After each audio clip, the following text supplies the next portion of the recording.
आप देख सकते हैं जो योग गुरु हैं हमारे शैलेश आर्य जी, वो स्वयं यहाँ पर च्यवन प्रयास का निर्माण कर रहे हैं।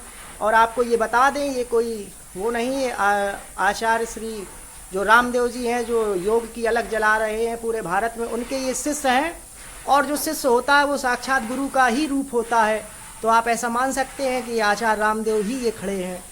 और जिस तरीके से योग भारत से पूर्णतया लुप्त हो गया था, जिस तरीके से एक क्रांति आई है योग की बाबा रामदेव के द्वारा, और जगह जगह पर उनके शिष्यों के द्वारा उस क्रांति, उस ज्योति को जलाया जा रहा है, उसी क्रम में हमारे उरई में भी एक स्थान यहाँ पर ऐसा है जहाँ पर यहाँ के जो आचार्य हैं, जिनको बाबा रामदेव की प्रेरणा से यहाँ पर भेजा गया है, वो यहाँ पर अपने मार्गदर्शन में बहुत सारे लोगों को औषधि वितरण करते हैं, योग सिखाते हैं। और उनका जो भारत का सपना है कैसा है ये भी आपको बताएंगे। लेकिन फिलहाल यहाँ पर कार्यक्रम में व्यस्त होने के कारण हमसे बात करने में वो असमर्थ थे। तो फिलहाल आप उनके ये जो स्थान है जहाँ पर दवाइयों का निर्माण होता है, यहाँ पर देख सकते हैं बहुत सारी औषधियाँ और बहुत सारे डब्बे भरे हुए हैं। लेकिन फिलहाल यहाँ पर हमने पता किया तो उन्होंने बताया कि च्यवन प्रयास बन रहा है, और आप देखें कि किस तरीके से च्यवन प्रयास का निर्माण होता है और क्या उस समय है उस च्यवन प्रयास को खाने का। आपको ये सब बातें भी बताई जाएंगी। आपने खाया तो होगा लेकिन आज तक बनते हुए नहीं देखा होगा, तो हम आपको बनते हुए आज च्यवन प्रयास दिखाएंगे। ये है हमारे आचार्य जी श्री शैलेश आर्य जी, शैलेंद्र आर्य जी। इसके लिए हम क्षमा चाहेंगे कि ये जो आश्रम है ये श्री श्री 1008 स्वामी श्याम सुंदराचार्य योगाश्रम न्यास है। अच्छा अच्छा। विगत लगभग आश्रम में 70 वर्षों से, क्यों बाबू जी, इस 40 वर्ष इस आश्रम में, और उरई में तो उन्होंने और समय बहुत दिया स्वामी जी ने। तो स्वामी रामाचार्य जी महाराज थे जी, उन्हीं ने इस आश्रम की स्थापना की। और यहाँ पर योग, प्राकृतिक चिकित्सा, पंचकर्म, षटकर्म, ये सारी क्रियाएं यहाँ पर कराई जाती हैं। और जो आप ये देख रहे हैं च्यवनप्राश, ये च्यवनप्राश बन रहा है। अच्छा जी। लगभग 101 औषधियों से मिलकर के ये बन रहा है। अच्छा। और ये अभी से नहीं, स्वामी जी प्रतिवर्ष आश्रम के सभी सदस्यों के लिए ये यहाँ पर निर्माण करते थे।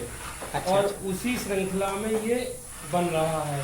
अच्छा अच्छा। और ये डब्बे जो भी भरे आप देख रहे हैं, ये केवल आश्रम से जुड़े हुए लोगों के लिए हैं। अच्छा अच्छा अच्छा। हाँ। ये विक्रय हेतु नहीं है, मतलब जो यहाँ पर विक्रय है, जो आश्रम से जुड़े हुए हैं वो अच्छा। इसका जो भी सेवा शुल्क होता है वो दे करके इसको अच्छा। लेते हैं। तो महाराज जी एक बात आप ये बताइए कि बाजार में जो च्यवन प्रयास मिलते हैं अन्य अन्य ब्रांडों के और ये जो आप बना रहे हैं, इनमें कुछ अंतर है या सेम वही है? नहीं, अंतर है। अंतर ये है कि एक तो जो भी चीजें हम, क्योंकि अपने आश्रम वासियों को हमें ये खिलाना है। अच्छा। कोई व्यवसाय के लिए तो बना नहीं रहे हैं। हाँ। तो जो शास्त्रीय विधि में जितनी जितनी औषधियों की मात्रा और किन किन औषधियों को डाला जाए, अच्छा। औषधियों की शुद्धता, उनकी प्रामाणिकता को देखते हुए इसको निर्माण किया जा रहा है। अच्छा। अब कंपनियों में तो मशीनें काम कर रही हैं। हाँ, हाँ, हाँ। यहाँ स्वयं आप देख रहे हैं हाथ से बना रहे हैं जी। तो इसका एक सबसे बड़ा फर्क ये है। अब यहाँ पे, वहाँ ज्यादातर लोग एल्युमिनियम के बर्तनों में बनाती है, लोहे की कढ़ाई में बनाई जा रही है ना। तो बहुत ही प्राकृतिक तरीके से, नेचुरल तरीके से इस अब ये लगभग 1 घंटा और पकाया जाएगा, तब ये तैयार होगा। अच्छा। इसमें जो भस्में डालनी है या जो चीजें डालनी है, अभी देखो वहाँ पर केसर आपके सामने पीसी जा रही है। दुनिया, भारत की सबसे अच्छी केसर की कंपनी है।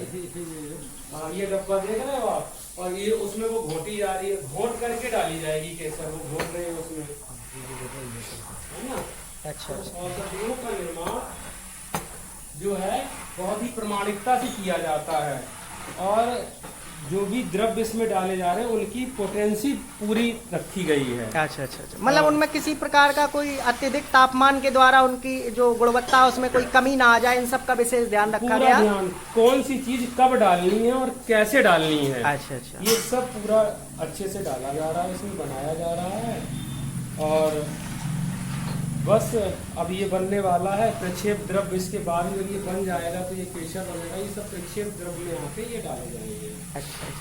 तो महाराज जी बताइए कि जैसे आप हाथ से ये जो है बनाते हैं, तो अगर जैसे इसको व्यवसायिक स्तर पर ले जाना पड़ेगा तो फिर हाथ से ऐसे तो फिर बहुत दिक्कत होगी। नहीं तो क्या इसका कभी व्यवसायीकरण भी होगा लंबे स्तर पर? अभी तो अपने आश्रम वासियों के लिए और जुड़े हुए लोगों के लिए है, आगे फिर देखा जाएगा, ये भविष्य की लोगों को बात है। पसंद आता है, हाँ, होती है। व्यवसाय से अगर वो करना ही होता तो फिर इस काम में नहीं आते। अच्छा। योग के काम में, योग के क्षेत्र में तो व्यवसाय ही करते। समाज अब सेवा। ये आश्रम वासियों के लिए आंवला कैंडी रखी है, चटपटी कैंडी है और मीठी कैंडी है। अच्छा, तो महाराज जी जैसे आप कह रहे हैं कि 101 जड़ी बूटियां इसमें मिली हैं, हाँ। तो यहाँ पर 101 जड़ी बूटियां आप दिखा सकते हैं कहाँ पर है, कौन कौन सी वो आपने सब जड़ी डल है? चुकी हैं। अच्छा, वो और सब जड़ी बूटियों का हम दिखाते हैं।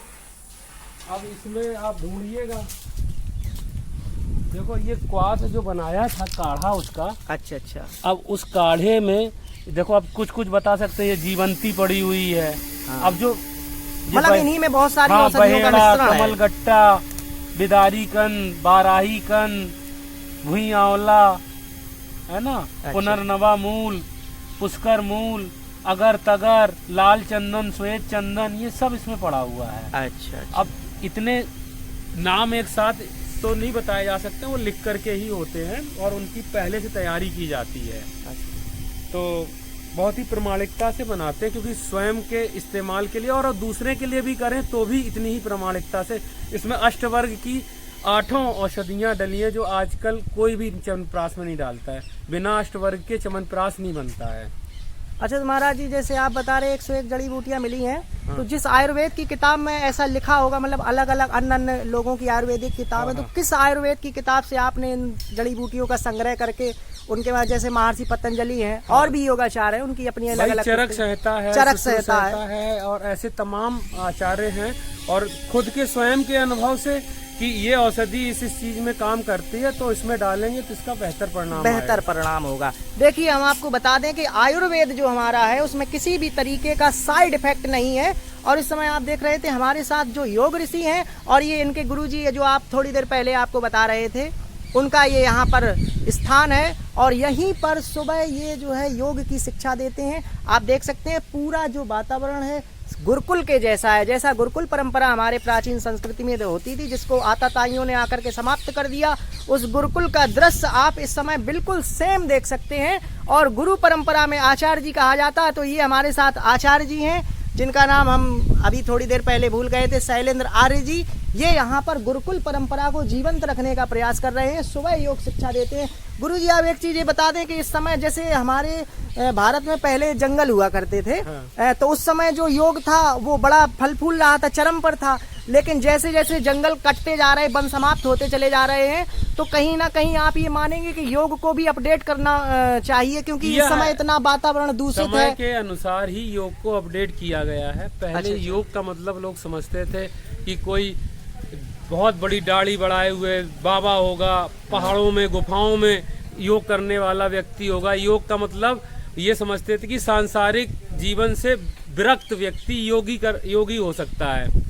लेकिन परम पूज्य स्वामी जी महाराज, स्वामी रामदेव जी महाराज और ऐसे स्वामी रामाचार्य जी महाराज, इन लोगों के अथक प्रयासों से आज योग घर घर में होने वाली चीज हो गई है। घर में बच्चे, बुजुर्ग, माताएं, बहनें सब एक साथ बैठ कर के योग कक्षा के रूप में योग कर रहे हैं।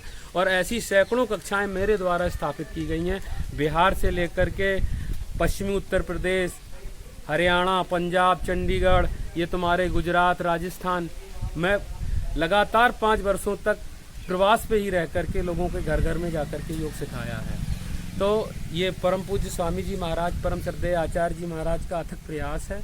और योग के विषय में आज तो सारे जितने संत महापुरुष हैं सब उसके कार्यों में लगे हैं।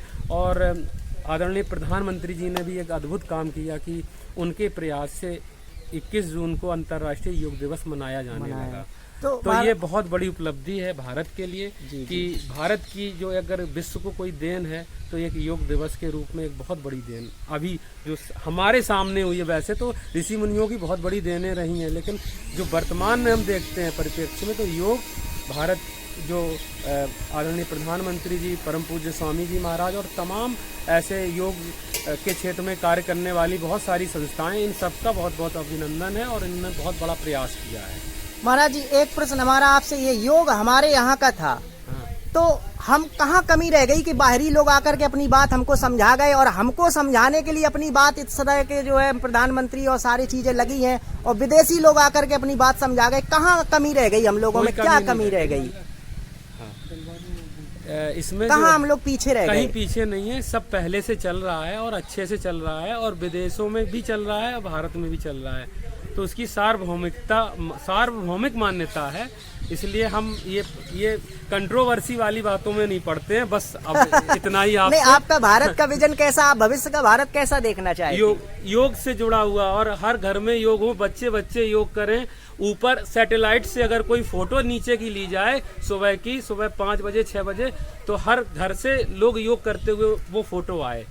महाराज जी, जो आपकी यहाँ पर बगल में यज्ञशाला है, यज्ञ का महत्व आप बताएंगे कि यज्ञ करने? पर्यावरण की शुद्धि के लिए, पर्यावरण को प्रदूषण से बचाने के लिए, और आध्यात्मिक दृष्टिकोण बहुत बड़ा है। ये एक पर्यावरण से जुड़ा हुआ और वैज्ञानिक और बहुत ही मतलब यज्ञ करना, यज्ञ वही श्रेष्ठ कर्म, सतपथ ब्राह्मण में कहा गया, यज्ञ करना दुनिया का सबसे श्रेष्ठतम कार्य है।